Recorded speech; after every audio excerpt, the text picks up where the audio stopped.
ব্রাজিলের পর্তুগাল অ্যাম্বাসিতে একটি স্ট্রাইক চলতেছে 4 সপ্তাহ যাবৎ।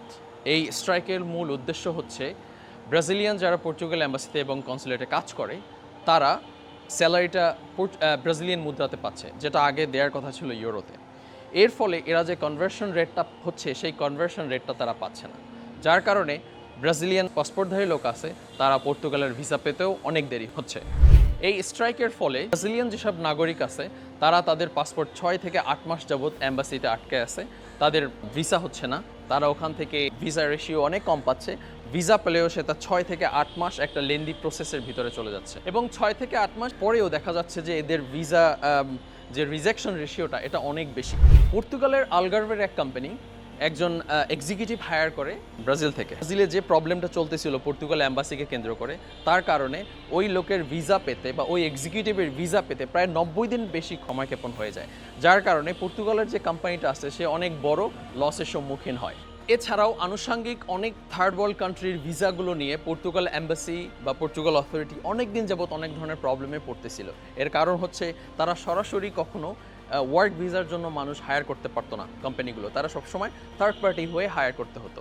এই প্রবলেমটাকে গোছানোর জন্য পর্তুগাল অথরিটি নতুন করে একটা ভিসা নিয়ে আসছে, সেটা হচ্ছে ওয়ার্ক ভিসাটাকে এরা 20 দিনের ভিতরে প্রসেস করে দিয়ে দিবে।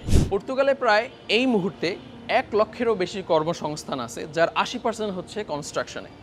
কিন্তু যেহেতু এই কোম্পানিগুলো থার্ড পার্টির মাধ্যমে হচ্ছে ভিসা প্রসেস করা থেকে শুরু করে, যার কারণে একটা বড় ধরনের সময়ক্ষেপণ, অর্থ অপচয় থেকে শুরু করে এখানে অনেক ধরনের করাপশনও হতো, যার কারণে সরকার সিদ্ধান্ত নিয়েছে ফার্স্ট ট্র্যাক একটা ভিসা প্রসেস শুরু করবে, যেটা 20 দিনের মধ্যে এই টোটাল প্রসেসটাকে কমপ্লিট করতে হবে।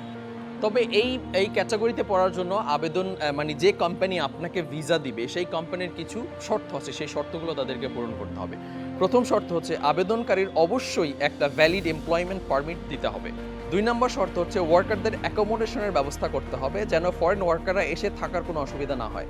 3 নম্বর শর্ত হচ্ছে প্রপার ট্রেনিংয়ের ব্যবস্থা করতে হবে এবং ওয়ার্কাররা প্রপারলি ট্রেন্ড এর প্রুফ এমপ্লয়কে সাবমিট করতে হবে।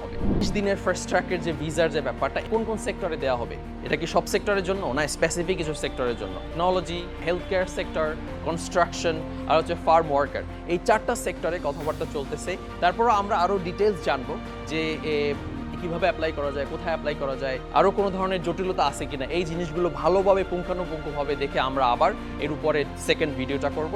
ডেফিনেটলি আপনারা কোশ্চেন্স করবেন এটার সম্পর্কে, যদি কোনো ধরনের থাকে কোশ্চেন্স থাকে। তবে এটা এখনও চালু হয়নি, আইনটা হয়েছে কিন্তু আইনটা এখনও চালু হয়নি।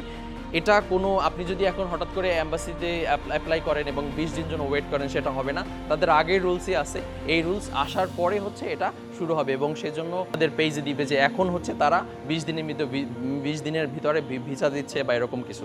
সুতরাং আপনি এখন থেকে এটার জন্য এক্সপেক্ট করবেন না, আপনাকে কিছুদিন ওয়েট করতে হবে। সো আশা করি ভালো থাকবেন।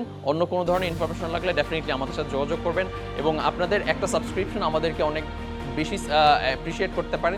ডেফিনেটলি আমাদের পেজটাকে আপনি সাবস্ক্রাইব করে রাখবেন। Thank you.